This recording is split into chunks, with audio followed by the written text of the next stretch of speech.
Last updated February 17, 2018, 8:56 a.m. EST. Washington, Special Counsel Robert Mueller charged 13 Russians and 3 Russian companies on Friday with interfering in the 2016 election by assuming U.S. identities, sowing discord on social media, communicating with unwitting Americans and even setting up political rallies from afar. President Donald Trump tweeted that the indictment proves there was no collusion with Russia. The White House repeated that point, sending out a statement with Trump's response to indictment of 13 Russians, "No collusion." In all caps. Indictment underscores how social media firms got played by Russian agents. What does the indictment mean for Mr. Trump? Here are a few key takeaways from the indictment. What were the charges?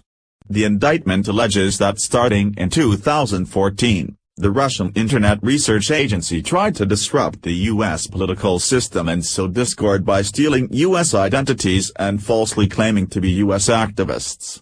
Specifically, the indictment charges the individuals with conspiring to obstruct the lawful functions of the United States government through fraud and deceit, by making illegal campaign expenditures, failing to register as foreign agents and using false statements to try and obtain visas. Some are also charged with wire fraud and identity theft.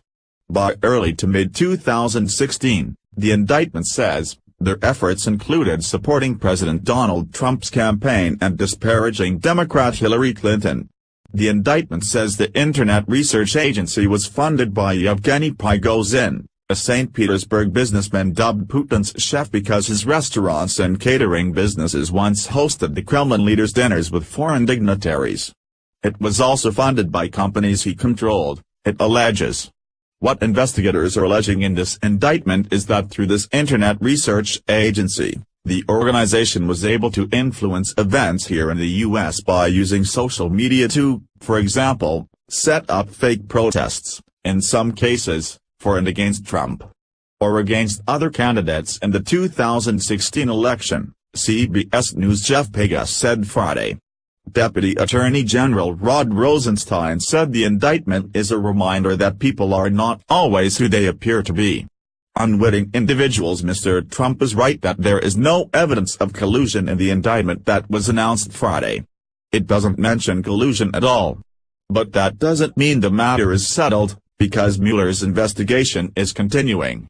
Mueller is still looking into any possible financial transactions between the Trump campaign and Russia, and speaking to witnesses about the question of obstruction of justice.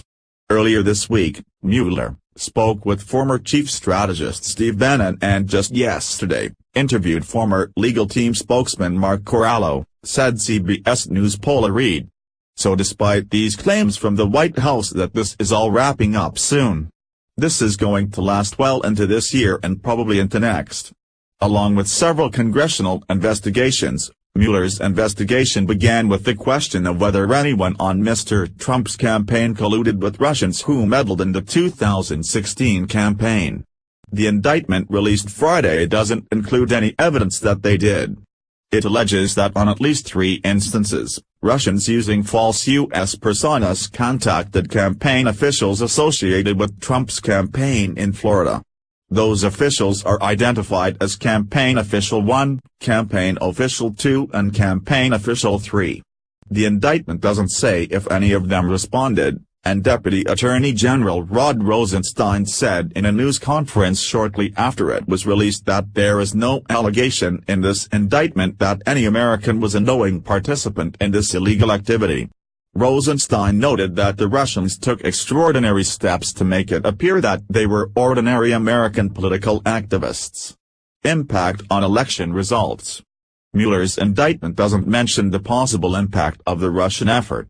Deputy Attorney General Rod Rosenstein said in a press conference announcing the charges that there is no allegation in the indictment that the charged conduct altered the outcome of the 2016 election.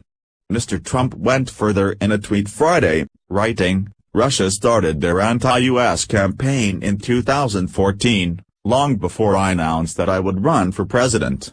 The results of the election were not impacted. Though some Democrats have opined that Russian interference could have swayed the results, there's been no evidence that it did. In an assessment after the election, the U.S. intelligence community described a Russian government effort to interfere on Mr. Trump's behalf. But they didn't assert that it swayed the election. Who were the Russians helping?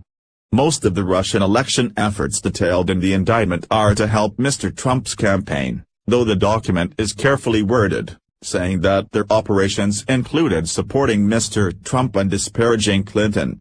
The indictment also alleges that the Russians tried to denigrate Sens.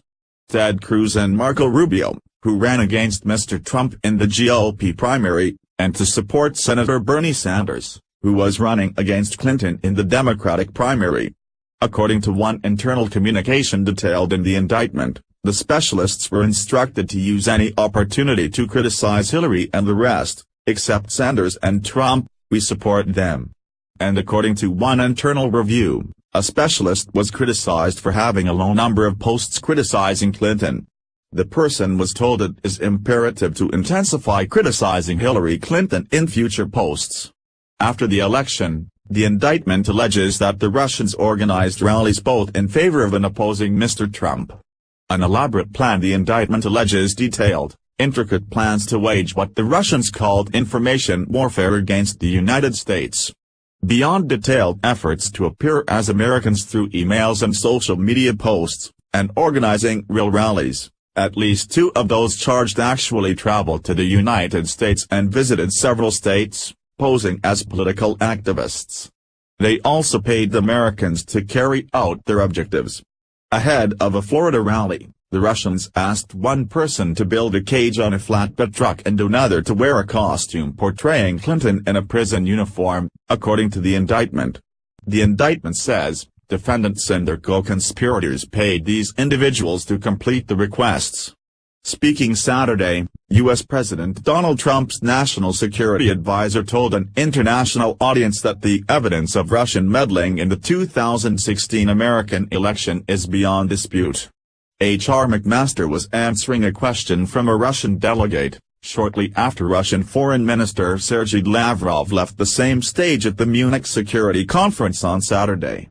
Referring to the indictment of 13 Russians, McMaster said with the FBI indictment, the evidence is now incontrovertible of Russia's cyber meddling. He also scoffed at any move to work with Russia on cybersecurity, saying we would love to have a cyber dialogue when Russia is sincere about curtailing its sophisticated form of espionage. Lavrov, just moments earlier, had dismissed the indictments as just blabber through an interpreter. Until we see the facts, everything else is just blabber. I'm sorry for this expression, Lavrov said.